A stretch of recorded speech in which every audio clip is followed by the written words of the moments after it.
Hi everyone and welcome back to my channel called zuzanareacts, where I learn all things Bara with your help, and I just share my Slovak Central European point of view. And in today's video, we're going to be looking at one of your recommendations from Things Cool about how Saudi Arabia joining BRICS can shift world power, and I'm very actually curious about that.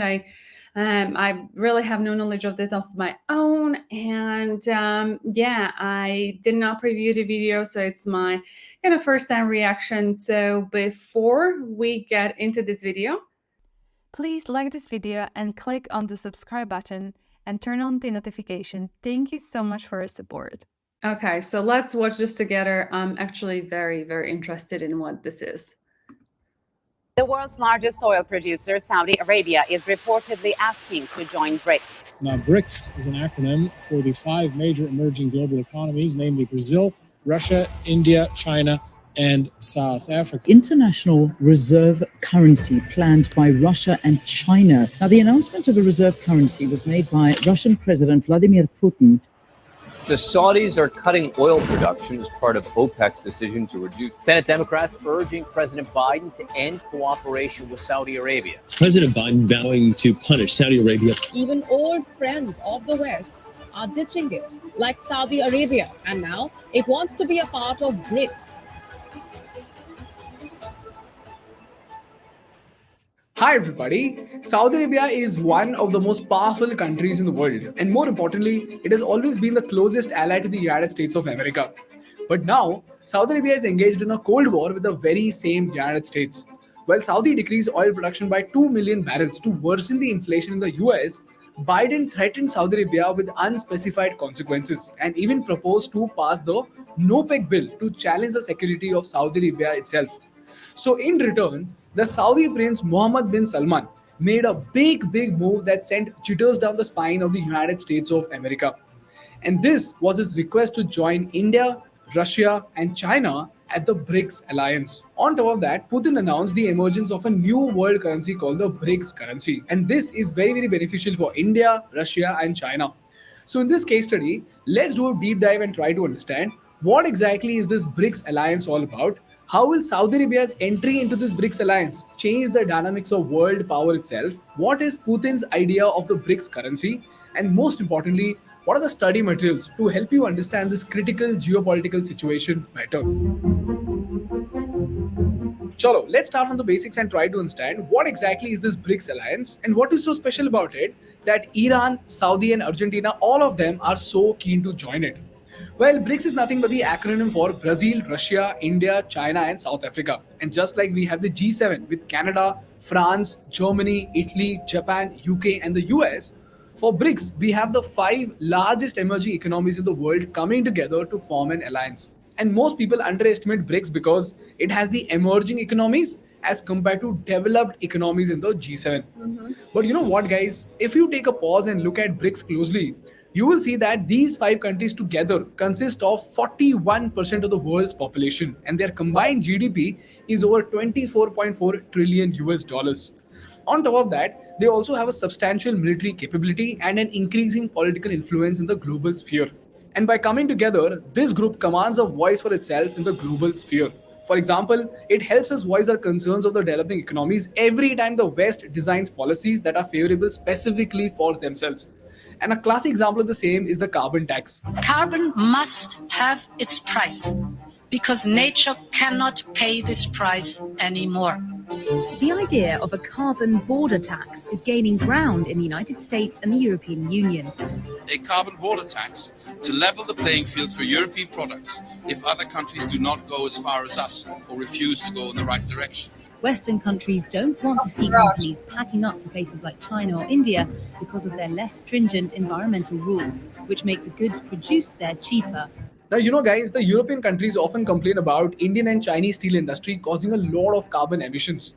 So they are now planning to impose a carbon tax because their industries are switching to clean energy. So in 2030, when Indian and Chinese steel enter the international market, our products will be levied a tax specifically because we are emitting more carbon than these developed countries. But this graph exposes their hypocrisy very clearly.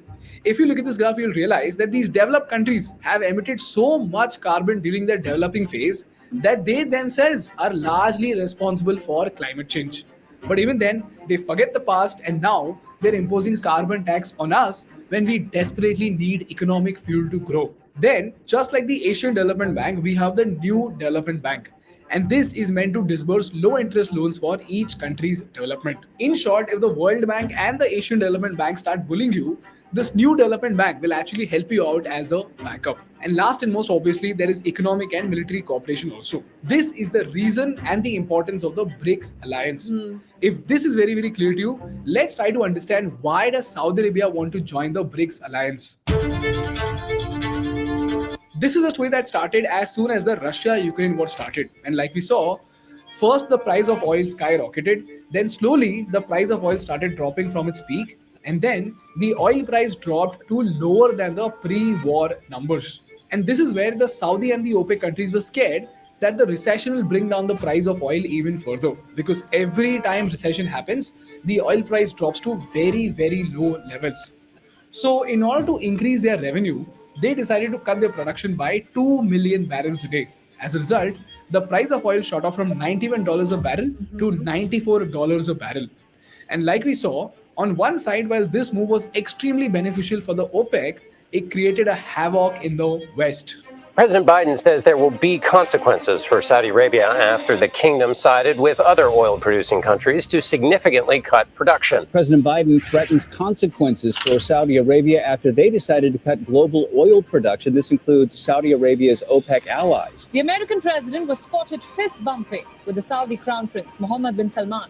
And now he's promising to punish the kingdom. And this is what, ladies and gentlemen, violated the petrodollar agreement between the US and Saudi. And this agreement is something that I've explained countless times in the previous videos, and it is nothing but the meeting between Franklin Roosevelt and the Saudi king. And what was this deal? Saudi Arabia would sell oil in dollars and the US would provide security to Saudi.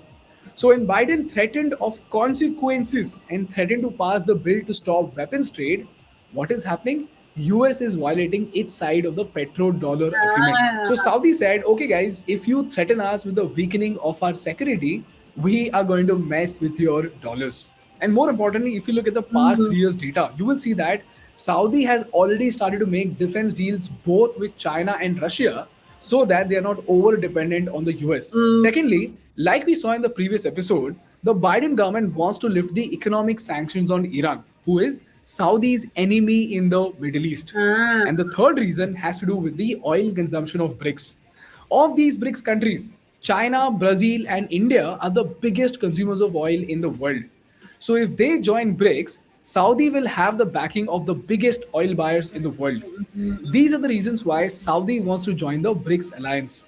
And this brings us to the most important question of all, and that is, what will happen as Saudi joins BRICS? Well, the first thing that is going to happen is that the US economy will be on its path to ruins. The US bank interest will spike and it will lead to a disaster. The question is, what does Saudi joining BRICS have to do with the US bank's interest rates? Well, if you remember from our Russia-China episode, it will stop something called petrodollar recycling. For those who don't know, here's a very, very simple explanation of the same. Since majority of the oil can be bought only in dollars, all the countries keep their dollar reserves with the US banks. And because they are anyways using the dollar to trade oil, they use the surplus dollars for other trade purposes or they invest it in the US economy. For example, in case of India, although India did only $175 billion worth of trade with US this year, we still have $532.868 billion in our reserves.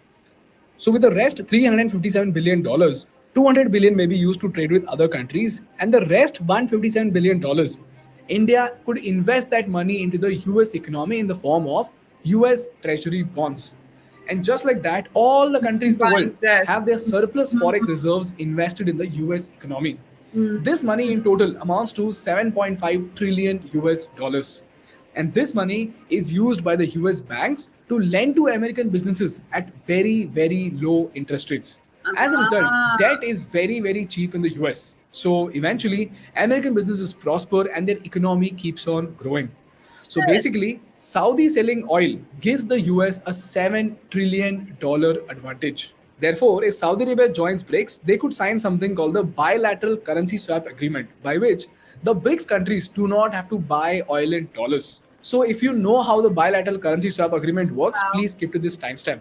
If you don't, here's a very simple explanation of the same. Let's say China and UK sign a bilateral currency swap agreement of 5 years for a value of $1 million. What this means is that China will sell $1 million worth of yuan to UK, and UK will sell $1 million worth of pounds to China. So after conversion, China will give 6.842 million yuan to UK, and UK will give China 847,250 pounds, and they will agree upon the exchange rate to be 8.07. So for 5 years, Chinese central bank can sell these pounds and get US dollars, or it can lend these pounds to domestic banks and companies to settle their trade. Similarly, the Bank of England can do the same with yuan.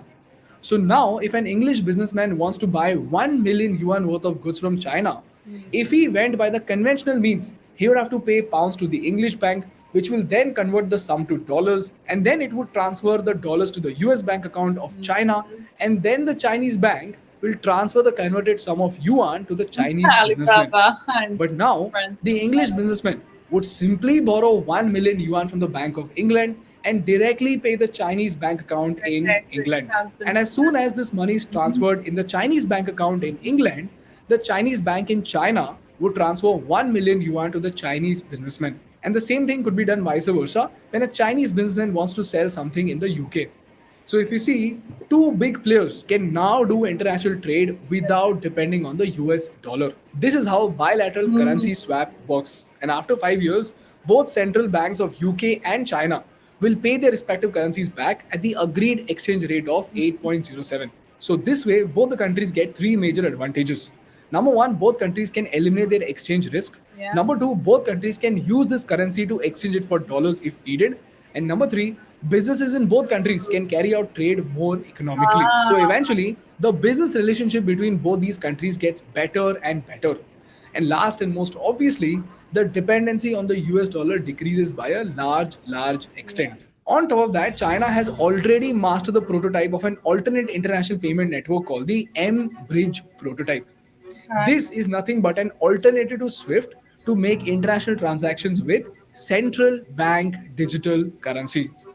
Yes, this is a revolutionary project that is being done in collaboration with the BIS Innovation Hub at the Hong Kong Center, the Hong Kong Monetary Authority, the Bank of Thailand, the Digital Currency Institute of People's Bank of China, and the Central Bank of United Arab Emirates.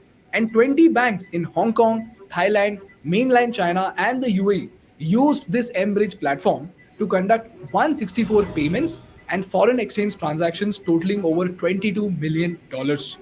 So if this prototype becomes successful, it is yet another challenge for SWIFT. This is the reason why even America is desperate to launch the digital dollar. And now the U.S. is looking into creating its own digital dollar. A central bank digital currency. Is the Fed working on a digital dollar? I think it's possible, is all I would say. So it is. You've seen many other countries like ours, well-off countries like ours, that are looking at it seriously. The day after an implosion in the crypto markets, the Federal Reserve launched a plan to test a digital dollar. So if Saudi joins BRICS and signs these agreements and starts using the tech to trade with India and China, then two of the biggest consumers of oil will no longer be using dollars to trade. And this is a huge setback for the US because China alone holds $1 trillion worth of US bonds. So if they're not buying oil in dollars, the Chinese could sell those bonds and that could put a dent in the American economy. So even if only China pulls out its treasury bonds, the US will have $1 trillion less in bonds. And this brings us to the most important question of all, and that is, how will Saudi's entry into the BRICS change the world order?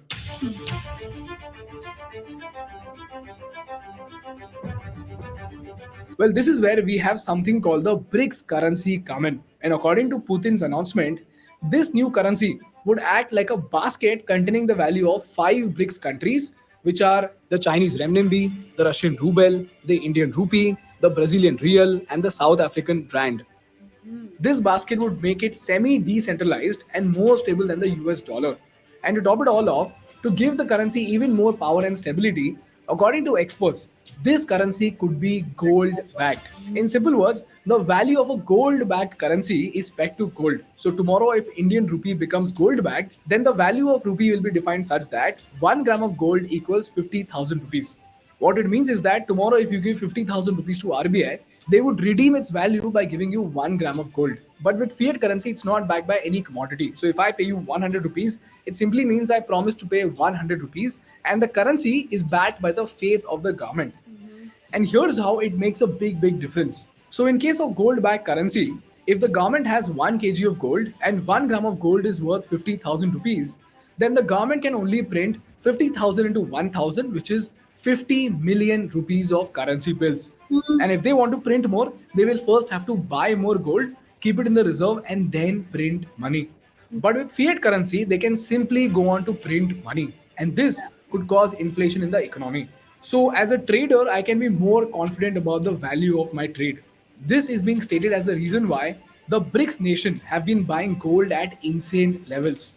Now, how this BRICS currency is going to emerge and function as an international currency, only Putin can tell. But on the outset, what we need to know is that if the BRICS succeed in designing their own currency, for the first time in half a century, we could again have a currency backed by gold, which on its own would almost instantly make it the most valuable money on earth. And more importantly, if Saudi Arabia joins BRICS, it will not just be gold, but even oil that will lay the foundations for the BRICS currency.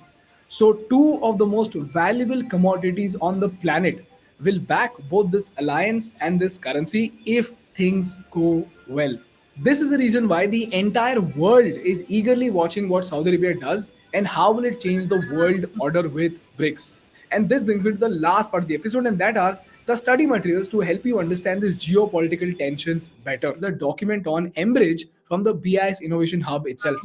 Secondly, I'm attaching a few docs related to BRICS to help you understand the alliance better. And thirdly, I'm attaching Saudi Arabia and all the oil-related reports to help you understand these oil wars and conflicts better. So do have a look at them and let me know what you think. I believe this is it for his part of the video. Wow, it's interesting. I had no idea what goes through my mind. And I wonder, actually, what goes through your mind when you're watching a video like that? Because for me, it's just like everything is actually, the politics is really related down to economy. Because now it really kind of, at least for me personally, honed the fact like how trade is super important. And then like, let's say if you have BRICS, economical, let's say, dominance, which is only 41%, so it still won't be dominant, but it is still, then you can, as a dominant power, which the US is right now, you can then export your culture, enforce sanctions and all that kind of stuff, and, you know, make the world follow your lead. And this is how it happens. This is exactly how it happens. Wow. For me, it's an interesting realization right now that it's, I don't know, I wasn't really thinking about that before, exactly how the world works in a way, obviously based on money and currency and all of that. But I wasn't perhaps as much aware of these power games at that, like, I felt like it just deepened something within me, this particular video. It's very interesting. And I like the fact that BRICS is backed by gold. I think right now, you know, around the start of the war, after the war, the war is still ongoing. I think that the Russian currency is now backed by gold. And I think it's perhaps the best way how to have your currency backed, to be fair, because it does feel like this Fed is, you know, just printing money, where we've you know, been on fiat currency for a while. But what I really wasn't aware how the fact that the money is going through the SWIFT system and sitting in the America, and how they use it for their own purposes. Man, that batshit crazy. Like I had zero idea how this worked. Now it makes sense that you know, when America struggles, now it makes a whole lot of sense for me. So wow, very interesting video for me. A lot of thoughts to marinate on. And let me know what you thought about this video. Let me know where you stand, how you see things evolving. Will Saudi Arabia join the BRICS? What do you think is going to be the impact of that? in the comments below. And with that being said, thank you so much for watching this video. If you did enjoy, please give a thumbs up, share, like, and subscribe to this video, and I'll see you in the next one. Until then, please do take care and sending much love. Bye bye.